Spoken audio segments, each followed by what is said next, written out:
two more tools I want you to know about are Google Keyword Planner and Google Trends. So Google Keyword Planner is great for expanding out from a basic set of keywords and finding like relevant related phrases that you should also hit. Google Trends, I'm sure many of you have heard of it. If you haven't taken a look at it recently, it has gotten a lot better. It used to be like 2 years ago, it would consider computer programming to be one unsplittable topic, and we would see like, oh, the trend of computer programming is going up. And now, when I demonstrate it, how it works, which is what I'm going to do next, you'll see that things get quite a bit more granular. So with that, I'm just going to give you a quick walkthrough as to how these tools work, the two Google tools. So what we have here is we have a couple sort of things you can do in this tool. We can sort of examine with the richness of a set of keywords. So looking at the volume data, you're getting to see like Google's search volume on these keywords.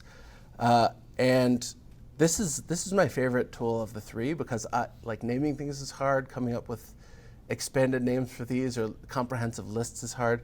So we're going to look at search for new keywords using a phrase, website, or category, and finally this last one, which is sort of the expander.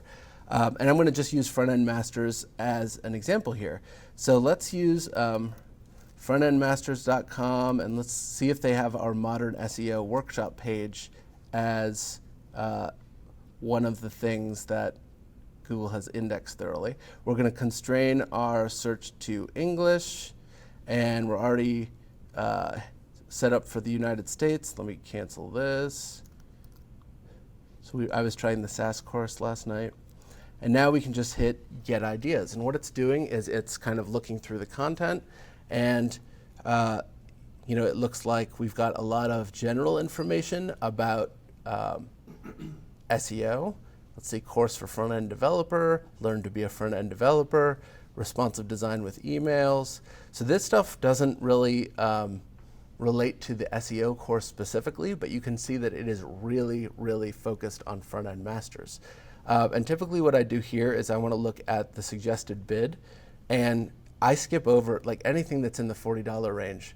Screw that. Like, no thank you. Web developers online, that's also a low intent keyword. Is that someone that's looking for a contractor? That's not someone that's looking for a video course. Here, email design course. Now, if we had something that was on HTML emails and we were sure that we would get a conversion on that.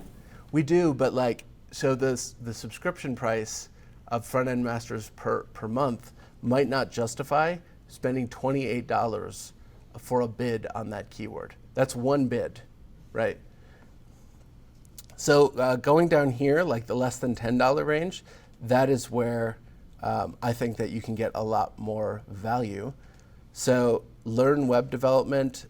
This looks good. There's high competition, so that might turn me off there. But APIs with Node.js, like that's a good one. We have a great Node.js API design course, that's the Express course, right? Express and Node. Yeah, we have several.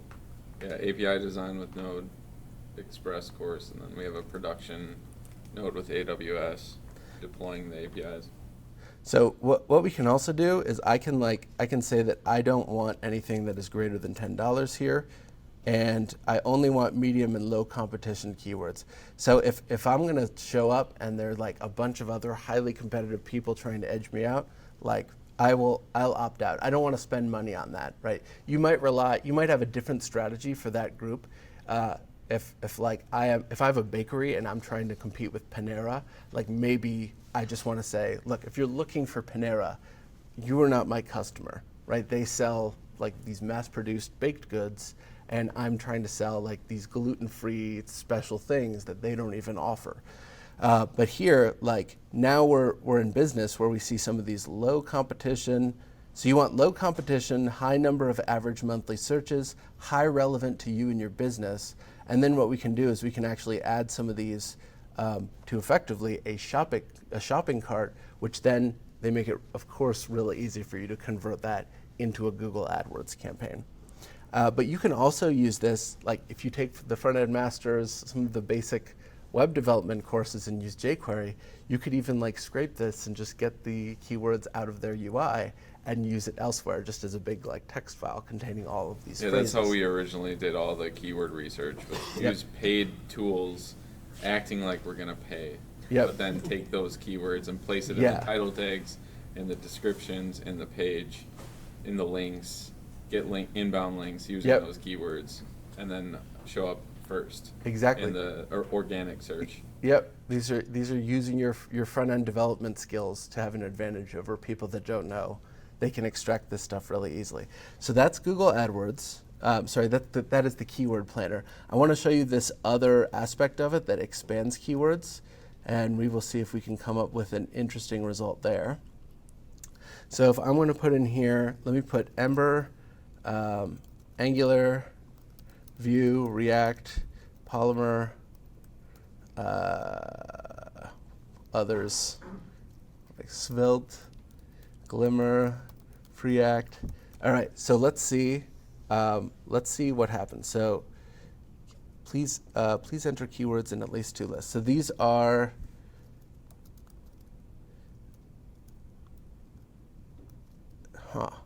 this UI has changed a little bit. Let's see, 1 per line separated by commas. Okay.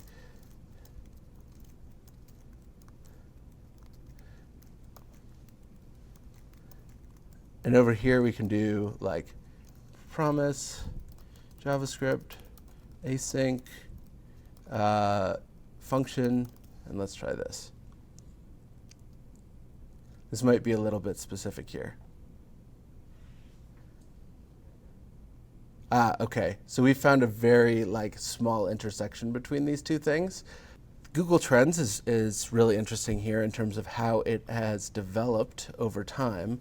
And I'll show you what I expect will be surprising to some of you in terms of like the granularity that we can have. React.js. So it has identified React as a JavaScript library. This is already, Wow. Yeah, this is like hugely more granular than it used to be. We've gone from like computer programming, a profession, to like React.js. It is a JavaScript library. They don't even call it a framework, correctly so. Where were you typing that? Sorry, we're at Google Trends here, and I'm right here at, we're a little cut off here. Let me see if I can grow things up. Let me just shrink my window so it's not full screen. We have a little projector issue here. There we go. So we've got Explore Topics up at the top, and I can just type React.js. Well, let's see if I can do, I'll be really impressed if they do this. Okay, they don't get Preact. Sorry, Jason. All right, React apparently meets the criteria here, and boy, it is increasing in popularity. I wonder, this must have been like the F8 conference or something like that. And apparently like super popular in China. This doesn't surprise me. A lot of Chinese software development is consulting and contracting to support American companies. This is the most popular framework. Freelancers always want to gravitate towards the thing that like there is the largest number of jobs for. So that's why we're seeing like a lot of interest there, a lot of interest in the States. And you can see that related topics are also pretty like granular here. We've got Node.js, we've got ECMAScript, Git, TypeScript, Meteor is coming up, Sass, so that's what we taught yesterday, and so on. So like, I just want this to pop back up on your radar as not just a tool that you can use for like keeping pulse on the trends of the world, but you can see like what are the up and coming things that relate to your technology. If you were looking for a list of blog posts, like this would not be a terrible place to start to get inspiration for topics to write about that relate to your specialization. Here's an interesting one that I was playing with last night. It's, if we remove this and we search for Elixir, so we found that this was like Elixir as a programming language. It's identified that, which is surprising again. So steadily increasing. So it is doubled in popularity since 2014, 2015 until now, which that seems about right. But like, look at how we have a concentration in Scandinavia and Poland on this language, which totally makes sense because Sweden is like where Erlang is, and Elixir is like really popular there. But you can see that we have sort of a hotbed of that in this particular area. So in terms of like when I do Elixir workshops, I know like I'm doing one in Berlin later this month because this is where that's happening. So Google Trends is hugely more useful than it has been in the past, just because either they have more data or their algorithms have gotten better, but the end result is like you can really see with a high degree of granularity where things are going and clusters of related topics. The whole debate around it is, are they searching for it because they're interested in it or because they're having problems with it? Right? So like Angular versus React. You know, is Angular actually more popular, or is it that they're having more errors and searching out? I don't have any advice there. That's a problem unique to you and me, Mark. It is true. We're the meta people in the room that are actually targeting programming languages. With that, so I hope you play with Google Trends a little bit on your own. It's like some of the best free data you can get for trends and topics. And my favorite section is at the bottom, these related topics and related queries, where you can just, like here, if you didn't know that like Ecto is something you should target if you're using Elixir, so that's their persistence library, like you should absolutely use that. Phoenix Framework is like the Rails equivalent there. So we're already seeing like these are amazing keywords to hone in on that might not be as competitive as the word Elixir, which by the way, I don't target because I get a bunch of like pharmacy related competition there for just the general word Elixir. Like, and Rails would be the same problem. Like Rails for what? Rails for your garage door? Like, so, and this would let you kind of hone in on something more relevant.